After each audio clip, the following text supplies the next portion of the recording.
Exam આવતી ને તો રોજ કોઈ માં ડોળા સાથે ગરાડ લાગે, ગરાડ કહેતા પહેલા ગરાડ લાગે. વાગ્યા છે એક્ઝેક્ટ 11:15 અને તમને ખબર છે સન્ડે અમારો સન્ડેના દિવસે અમારી મોર્નિંગ 12 વાગ્યા આજુબાજુ જ થાય. અને નિત્યમભાઈ નાહી ધોઈને મસ્ત તૈયાર થઈ ગયા છે. અને શું કરે છે નિત્યમ તું? હોળી. અરે બાપ રે, કોનું? ગાય માતાનું મોઢું બતાવે છે. અરે વાહ. ભાઈ સવારનો ઉઠ્યો ને ત્યારનો કાગળિયા લઈને બેઠો છે. ક્યારેક હોળી બનાવે ને ક્યારેક પેલું બનાવે ને. આપણે નાના હતા ત્યારે ખબર સેમ એવું જ કરતા. ત્યારે ફોન કે ટીવી કે હતું નહીં તો. પણ હવે નાના છોકરાઓ ફોનમાં જોઈને એવું શીખે છે કે ભાઈ આવી બધી એક્ટિવિટી આવે એમ. પહેલાં આપણી પાસે કંઈ હતું નહીં એટલે ટાઈમપાસ કરવા માટે આપણે પેલું આ કાગળિયાની બધી વસ્તુ બનાવતા, હોળી બનાવતા અને કંઈક ઓલું કુશન જેવું કંઈક બનાવતા. હવે છોકરાઓ ફોનમાં જોઈને બનાવે છે. ભાઈને હજી હું છે ને કામ કરીને નવરી નથી થઈ ને ત્યાં હવે પાણીનું તવલું ભરીને બેઠો છો. હવે ફ્લોટિંગ કલર લઈને બેઠો અને ફ્લોટિંગ કલરથી પેલું કરશે. હજી હું નવરી નથી થઈ રહી કામ કરીને કે હું પોતે મારી દે જોઈશ કેવા પોતા મારે નહીં આપણે હેરે થઈ પાણી.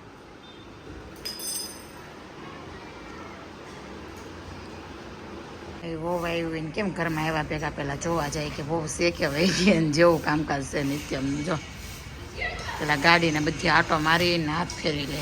હા એટલે હવે ભાઈ ખબર જ છે અભિષેક મામાની છે એમ ન કરાય. પણ દોસ્તારું કે જો નિત્યમ આવ્યો. પછી જો ભાઈ પહોંચી ગયા છે અવધમાં. પણ હજી પ્રતિકને મોર્નિંગ થયું છે. હું તમને કહું ને એ વાત ખોટી નથી. આમ બધા ઘરે ખાતા ખાતા ડોરીમોન જોઈએ. હું પ્રતિક આશિકા જોવે છે ને પ્રતિક ડોરીમોન.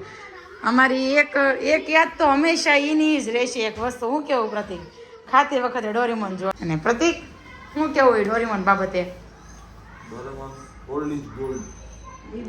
હંમેશા બાળપણને યાદ અપાવે હે ને, મજા જ આવે રાખે. અને બા તો રસોઈ કરવા મળ્યા. જો ભાઈ પૂરી બનાવી છે અને રસ ને એવું કંઈક મમ્મી કહેતા હતા. બીજું શું છે મમ્મી? રસ ને હા કાલ ના ફોન કરીને કહેતા હતા બહુ માન ખાતા હતા. એટલા તો વેવાયું નો માન ખાય. એટલું માન બેન ને કીધું 1 સેકન્ડમાં આવી જાય. હે ને તો બોલાવો ને. હાલો હંસાબેન ને. ચંપાબેન ની પ્લેનમાં બેસી જાય એવું લાગે. તો હંસાબેન ને બોલાવો ને. તો હવે ખાખા ખોળા કરે છે. એને ઓલી ફ્લોટિંગ પેન લઈને એવો છે ને એને ઓલું કરવું હોય છે. આશીબેન કેમ ગયા ખાવાના નીલ લેવાય ને આજ રજા સાસી ને આડી જોજો આડી પાડશે. આશી આજ નીલ ન થવાના? પ્રતિક કેસ રજા હશે આશીને. નિત્યમ પ્રતિક મામા બોલાવે.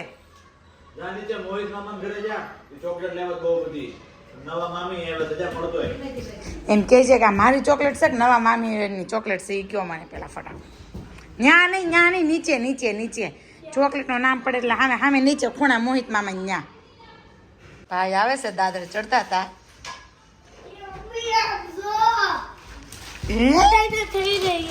બધાને થઈ રહી એટલી આપી. ઓહ ભાઈ કેટલી બધી ચોકલેટ લેવા. જો પહોંચી ગયો ઘરે એમ વાત કરે રખી. હલો જો ભાઈ મોહિત મામાએ ચોકલેટ મોકલી દીધી છે. કેટલી છે ઠેલાવી તો ખરા એલા ભાઈ. સારું ચાલો આજે ચાખીએ આઈની કુનાફા કેવી છે ને દુબઈની પ્યોર કુનાફા ચોકલેટ કેવી છે. એમ જો કુનાફા ચોકલેટ મોહિત મામા ગયા હતા તો લેવા છે. આટલી બધી ચોકલેટ લેવા છો. Thank you. મમ્મીએ કહી દીધું થેન્ક યુ. પ્રતિક તું શું ખાશો અત્યારે? બાપરે આ છોકરો છો આંગળીથી ખાધો એટલે. હાલો ખોલીએ કુનાફા ચોકલેટ. પ્રતિક ખોલ તો એક કુનાફા. હા ખોલ. હા ખોલ પીસ કુનાફા પીસ નાખો. લે ફટાફટ ખોલ ને. લે ને બહુ ટાઢો એલા તું તો. જો ભાઈ આવી કંઈક ચોકલેટ છે. એક પીસ ચડતો અંદરથી. આમ જો ચોકલેટ આવી જો કંઈક. હા જો પ્રતિક ખાવા મળ્યો. મમ્મી ચોકલેટ ઓપન કરું છું. આ ખજૂરની ચોકલેટ છે. ખજૂર ઉપર પેલી ચોકલેટનું લેયર છે. કાંઈ જ નથી આમાં. જો ખજૂરની અંદર છે ને બદામ ભરી દીધી જો મમ્મી. જો મમ્મી ભાઈ ચોકલેટની વ્યવસ્થા કરવા માંડ્યા છે. આ બીજી ચોકલેટ છે એ જ છે વાય તોડી ચાલો આમાં વધારે ઓલું હોય ને એવું લાગે છે લેયર થોડું ખોલીને ત્યાં જ આવી રીતે તૂટી ગઈ હતી શું કહેતો તો તું કોની હાટો રાખજો એમ તે એને આવે ખાવી હોય ત્યાં હું કામ રાખી હા આખા ગામનું કરે કા પ્રતિ તારું કરીને પી લે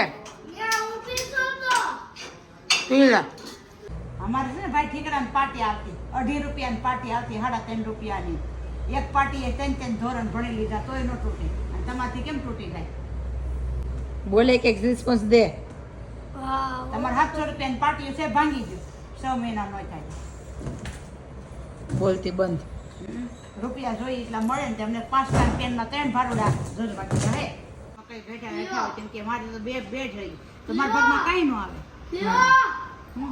જો ભાઈ ટીચર જ શીખવાડે ને એવું નથી ટીચર ઇંગ્લિશમાં અને હિન્દીમાં શીખવાડે અને નિત્યમને એના બા એ હરખું જ કરે તે આડો કર્યો તો ઊભો કર્યો નિત્યમને એના બા ગુજરાતીમાં શીખવાડે જો ગુજરાતીનો કક્કો અને ગુજરાતીના એકડા નિત્યમને શીખવાડે મારી મમ્મી જો પાછી વેલવાળી લાઈ નહીં કરી હો મમ્મી તમારે જેવા થોડું નથી આવડતું અમારે એવું જ સારું જ હતું આવું ભણતર નહોતું અમારે તો 4 જ ચોપડી આવતી તમારે તો કાંઈ 15 ચોપડા આવતા છોકરાને ભણી શકતા સાચી વાત છે અમારે ખાલી ઓલી આવતી ને ગરાડ 2.5 રૂપિયાની મગાય આપણે તો કેવી એક્ઝામ આવતી ને તો રોજ કોઈ માં ડોળા સાથે ગરાડ કહેતા પહેલા ગરાડ લાવી છે 2.5 રૂપિયાની આવતી તો 15 જણા ભેગી મગી હતી માંડ એક દિવસ ત્યાં તો અડધી એક્ઝામ વહી ગયેલી અમારે તો પાઠમાંથી ગોખવાનો કેમ કે હલેમાં તો ન ઉતારે ભલે મેં એને એ દોસ્તી હમ નહીં તોડેંગે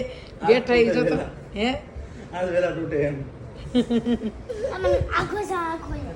થાળી લીધી છોડતો નહીં ભગવાનને ખવડાવવાનો એટલો હરખ હોય ને ભગવાનને પ્રત્યે એટલો ભાવ રાખે ને એ બહુ સારું કહેવાય ઉભો ઉપર આવીને ઊભો તો વાકો થઈ જાય આમ આગે પકડા આ પકડ બસ વાળી મેં જા અને શ્લોક બોલવાનો કયો શ્લોક બોલવાનો મમ્મી કર્ણા વવસ્તુ કર્ણા પુનસ્તુ સહવીર્યમ કરવાવહે મા વિશ્વિષાવહે ઓમ શાંતિ શાંતિ શાંતિ બસ જેટલું બોલવાનું ભગવાન માં બેસી ગયા છીએ અને અભિષેક લેવો છે ચીઝ ઘૂઘરા જો ખાવા હોય તો આવી જાઓ ક્યાંથી લેવો અભિષેક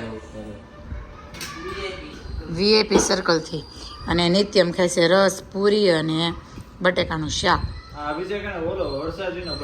પોરો 7:30 વાગી ગયા છે અને રસોઈ પણ અડધી પડધી બનવા મળી છે અને સરગવાનું ભરીને શાક કર્યું છે ને મમ્મી એવું બધું નથી કરજે એ લાઇટિંગ વાળી બંદૂક શું કરીને કરવી છે જવારના રમકડાથી તો રમો છો એટલા રમકડા સરગવાનું ભરીને શાક કર્યું છે અને બની જાય પછી બતાવો ને આ છે ભીંડાનું શાક બધા તો કે તમે બધા શું કે ખબર બધા એવું કહેતા તમે ભીંડો સિવાય બીજું કઈ ખાવ છો તમે આપણે ભીંડો સિવાય બીજું કઈ ખાઈ છે મારા ફેવરેટમાં ભીંડો છે આખા ઘરને ભીંડો ભાવે એ 4 વખત આપો તો હા એક હિતેશ સિવાય બીજા બધાને ભીંડો ભાવે હિતેશ અમારે ભીંડાનું શાક ન ખાય એટલે ઈ બાને નિત્યમને ભીંડો એટલો ભાવે છે ભાઈ ભીંડાનું શાક હોય જ પણ બીજું સાથે શાક હોય અને આ બે જો ખાખા ખોળા કરે છે બંદૂક નથી લે અને મૂકો હાલો બંદૂક શાકમાં સીટી થાય છે સરગવાના શાકમાં અને બીજી સાઈડ મરચા કરવાના છે લીંબુ મીઠાવાળા મને તો બહુ ભાવે મમ્મી તમને ભાવ્યા હતા તે દી આશિકાન સાસુન ત્યાં હતા ત્યારે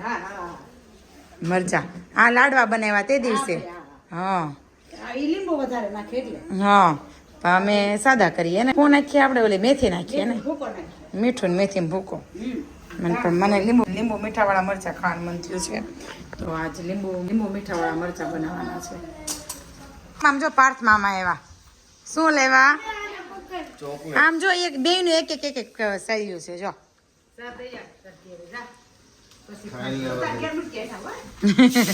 પાર્થ મામા અમારે ચોકલેટ નો ખજાનો થઈ ગયો સ્વાદ નીચેથી ને એટલી એવી તમારે ત્યાંથી ને મોહિત ગયો તો ને દુબઈ ગયો તો દુબઈ જો થઈ ગયું ચાલુ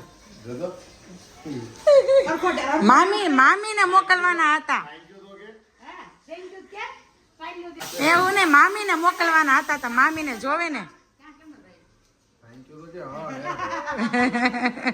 મસ્ત શાક થઈ હા થઈ ગયું છે તેલ છે પણ એ ભલે રહ્યું વધારે નાખે બધું હવે મસ્ત શાક થઈ ગયું છે અને આ સાઈડ મારા મરચાં પણ બની ગયા છે. જો મને સેજ છે ને બળી ગયેલ જેવા ભાવે એટલે વધારે ચડાવવા દિવસ મમ્મી કરે છે આરતી ભગવાનની અને નિત્યા મને શ્રેહાન રમે છે આજ. ચાલો જો જમવા બેસી ગયા છીએ. નો મંચુરિયન ફ્રીજમાં મૂકે નહીં ગોળીઓ નથી. હિતેશ મજા આવી? પ્રતિક પ્રતિકને છાશ લઈશ. હું લેવું છું ડૉક્ટર સાહેબ તમારે? આજ તો એવું લાગતું છે 32 ભાતના ભોજન મળી ગયા એવું હમણાં લગ્નનું ખાધું એટલે. જો અરે ચીઝ કેક હશે. શું છે અભિષેક? ચીઝ કેક હશે. શું છે અભિષેક? હેરાન કરમાનમાં છોકરાને કેક છે. હા તો ફ્રીજમાં મૂક, ફ્રીઝરમાં નહીં. હા ચીઝ કેક. પેપ્સીનું ફ્રીજ ભરવાનું પ્રત્યેક ઓલાને કહી દેજો અગાઉથી. હવે 2-3 વીક આજુબાજુ પેપ્સી ચાલુ થઈ જશે. ભાઈ અભિષેક લેવો છે ચીઝ કેક. બતાવી તો અભિષેક કયા ફ્લેવરની છે?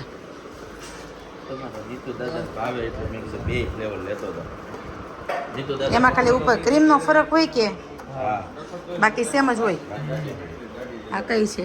કુનાફા. આ બિસ્કોફ. આવી જાઓ ભાઈ. મારે બિસ્કોક બોલતા બોલે ન આવડે. મારે બિસ્કોક જો ભાઈ આવી વાંખી ન હોય. ટેસ્ટ કરવા ખાવા બધે ટેસ્ટમાં. ચીઝ કેક તો બહુ ભાવે. આમ જો પ્રતિક મામા પાસે ડોલર જો. આજ તો નિત્યમને ડોલર મળી ગયા. જો આ એક છે ને એમાં જો હું ડબલ કરી નાખું. અંતર મંતર ચાદુ હો જા, અંતર મંતર ચાદુ હો જા છું. અરે વાહ તો 2 થઈ ગયા. ફાઇનલી બહુ મજાક મસ્તી કરી. આ બ્લોગ તમે જોયો જ હશે. બહુ મસ્ત હશે. મજા આવી ગઈ કા? Good night. જય શ્રી કૃષ્ણ. મળીએ કાલના નેક્સ્ટ બ્લોગ. નિત્યમને ભાઈ જોરદાર એટકી આવે છે. કોણ યાદ કરતું હશે નિત્યમ તને? બા તું શું કહેતો તારી બા તને બહુ યાદ કરે. હે કાંઈ નહીં. સારું ચાલો ગુડ નાઇટ. જય શ્રી કૃષ્ણ. મળીએ કાલના નેક્સ્ટ વ્લોગમાં. Bye bye.